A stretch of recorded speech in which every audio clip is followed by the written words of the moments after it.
Hello friends, welcome to nature series. I am Prakash Vidja and now the start of question number 7. Energy in magnetic fields.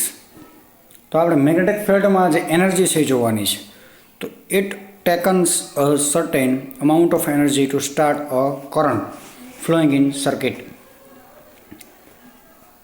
તો energy છે ક્યારે start થાય છે કે જ્યારે તમે સર્કિટમાં ઇલેક્ટ્રિક પ્રવાહ પસાર કરો છો ત્યારે કંઈક એનર્જી ઉત્પન્ન થશે. It is not the energy given to the register.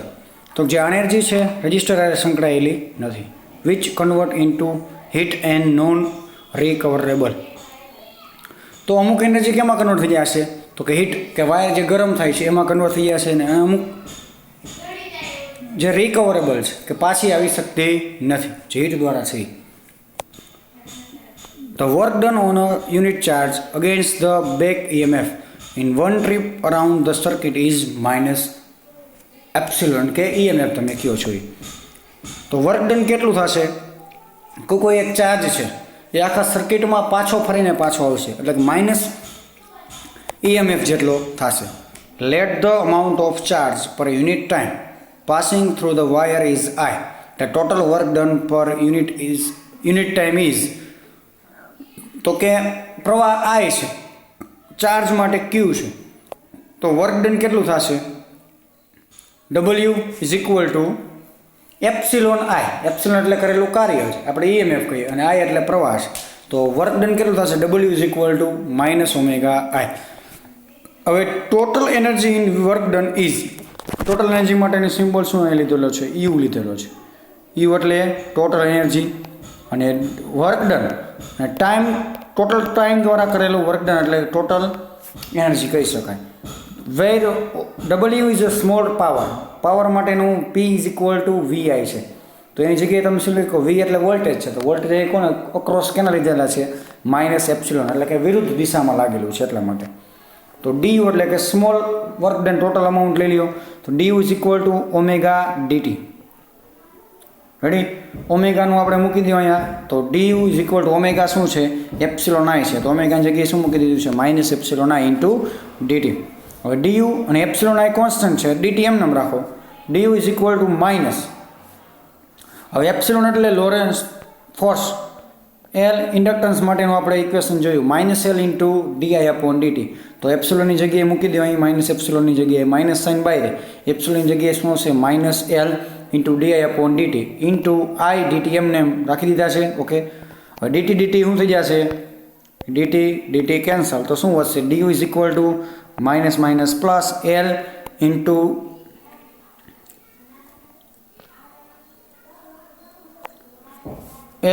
I into DT. Okay એટલે સોરી DI થશે DT કેન્સલ થઈ ગયા છે તો DI વધ્યા અને L ઇન્ટુ I વધ્યા છે. ઇક્વેશન નંબર આપણે 1 મળ્યું છે જે સ્મોલ ટોટલ અમાઉન્ટ માટેનું છે. તો now integration the energy from 0 to final value. તો પ્રારંભિકથી અંતિમ લગી લેવાનું છે કે ટોટલ 0 થી U DU is equal two 0 થી I total ampere into L DI DT. L કેવો છે કોન્સ્ટન્ટ છે તો બહાર લઈ લ્યો તો U is equal two L into 0 થી I ઇન્ટુ DT. તો આનું ઇન્ટિગ્રેશન આની સાપેક્ષે શું થાય I સ્ક્વેર બાય 2 તો 2 લઈ લીધા બહાર તો 1/2 LI square. Equation number 2 total energy માટેનું મળ્યું છે. Now flux through the loop is phi is equal to integration B dA but B is શું છે મેગ્નેટોસ્ટેટિક માટેનું curl of A.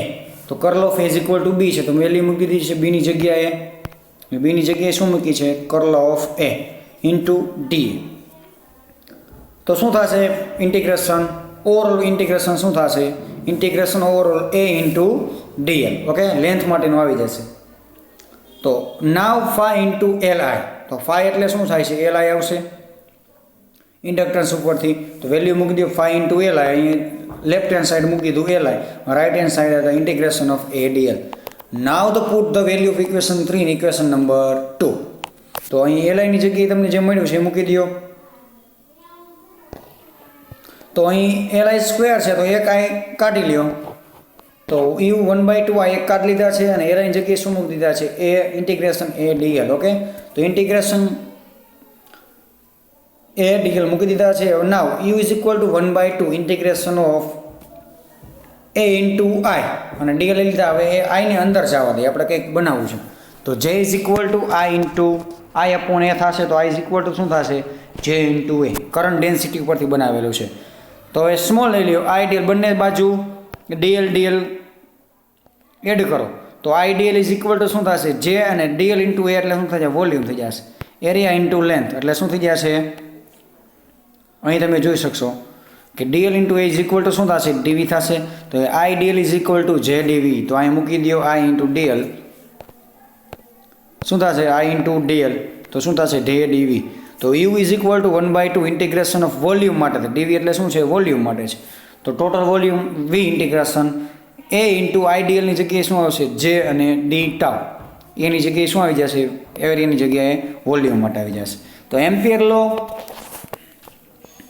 Curl of B is equal to mu 0 J. Let's the ઇલિમિનેટ.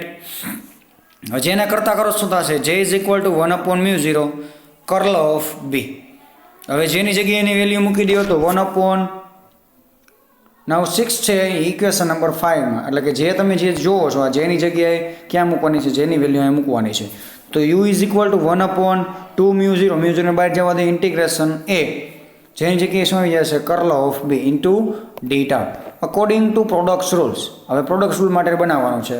તો divergent into curl of A cross B. તો એનું શું બનશે? B into divergent cross A minus A vector into divergent cross B. હવે આપણે અહીં બનાવવાનું છે આના જેવું. અહીંયા ક્યાં છે?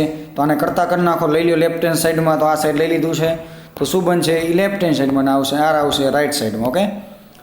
તો A vector divergent cross B is equal to B into divergent cross A minus આ રાઈટ સાઈડ વહી જશે. તો divergent into A cross B. But divergent cross શું થશે? બી વેક્ટર થશે મેગ્નેટોસ્ટેટિકનો. તો બી ઇન્ટુ બી એટલે શું થઈ ગયું? બી સ્ક્વેર થઈ ગયા minus divergent of A cross B. Equation number 8 મળ્યા છે. તો put the value of equation 8 in equation number 7. તો જે આપણને ઇક્વેશન નંબર 8 મળ્યું છે આખું એ ક્યાં મૂકવાની છે? અહીંયા મૂકી દો. તો U is equal to 1/2μ0 integration of A into divergent cross બીની જગ્યાએ શું મૂકવાના છે? બી વેક્ટર સ્ક્વેર ડી ટાઉની ઇન્ટિગ્રેશન બંનેને આપી દો minus divergent integration of divergent A cross B into D tau 1/2μ0. હવે આવી આવશે વોલ્યુમ માટેનો આવશે B square into D tau. Vector નીકળી જશે. ઇન્ટિગ્રેશન સરફેસ માટે લઈ લો. તો A cross B into surface માટેનું લઈ લો. ડાયવર્જન્ટ દૂર અને ડી ટાઉની જગ્યાએ આવી જશે d. If we integrate an overall surface the surface integration goes to 0. તો 1/2μ0 all surface B square into D tau. A cross B શું થઈ જશે? ઇલિમિનેટ દૂર કરવાના છે. તો એ થઈ ગયા દૂર. એ ક્રોસ બી મેગ્નેટોસ્ટેટિક માટેનું 0. તો ટોટલ એનર્જી માટે equation 10 is the energy storage in the magnetic field. Okay. તો આઈએમપી ઇક્વેશન છે ફરીથી આપણે રિપીટ કરી નાખી. તો સૌથી પહેલાં વર્ક ડન લીધું છે. વર્ક ડન કેનું થશે? કે એક ચાર્જ છે આખા સર્કિટમાં આટો ફરે પણ વિરુદ્ધ દિશામાં, રૈવાજિક પ્રવાહની વિરુદ્ધ દિશામાં માઇનસથી પોઝિટિવ ચાર્જ તરફ. તો minus epsilon into I is the work done. તો total energy U is equal to omega into T છે. તો ઓમેગાની જગ્યાએ મૂકી દો minus epsilon I into DT અને એનું ઇન્ટિગ્રેશન કરી નાખો. તો D U is equal to L I into D I મળી જાય. હવે નાવ ઇન્ટિગ્રેશન કરી નાખો ટોટલ 0 થી ટોટલ. તો ડીયુની ઇન્ટિગ્રેશન યુ થશે. એલ આઈનું શું થશે? L into I square by 2 એટલે 1/2 એલ આઈ સ્ક્વેર મળી જશે. હવે મેગ્નેટિક ફ્લક્સ માટે લઈ લ્યો. તો flux into phi is equal to L I અને phi is equal to B D M. તો બીની જગ્યાએ મેગ્નેટોસ્ટેટિકનું કર્લ ઓફ એ મૂકી દીધું, વેલ્યુ મૂકી દીધો. તો બંનેને ડાબા અને જમણા સરખાવી દીધું. તો is equal to 1/2 phi into A into I into d L મળી ગયા. હવે આપણે કરંટ ડેન્સિટી ઉપરથી આઈને કરતા બનાવો. તો આઈ ઇઝ ઇક્વલ ટુ જે બંને બાજુ ડીએલ મલ્ટીપ્લાય કરો. તો આઈ ડી ઇક્વલ ટુ જે ઇન્ટુ ડીવી. તો આપણે ઇન્ટિગ્રેશનમાં ઇક્વેશન નંબર 4માં આપણે ઇક્વેશન મૂક્યું છે. એની ઉપરથી ઇક્વેશન આપણે શું મળી ગયું છે? 6 નંબરનું ઇક્વેશન 5 નંબરનું ઇક્વેશન મળી ગયું છે. ઓકે.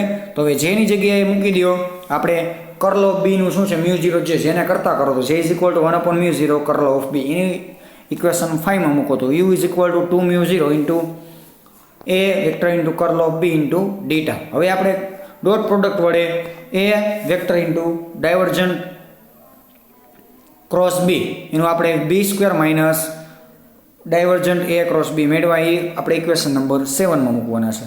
તો ઇલેક્ટ્રો ટોટલ એનર્જી માટેનું સ્ટોરેજનું ઇક્વેશન મળી જશે. તો આ છે આપણો energy storage in electromagnetic field.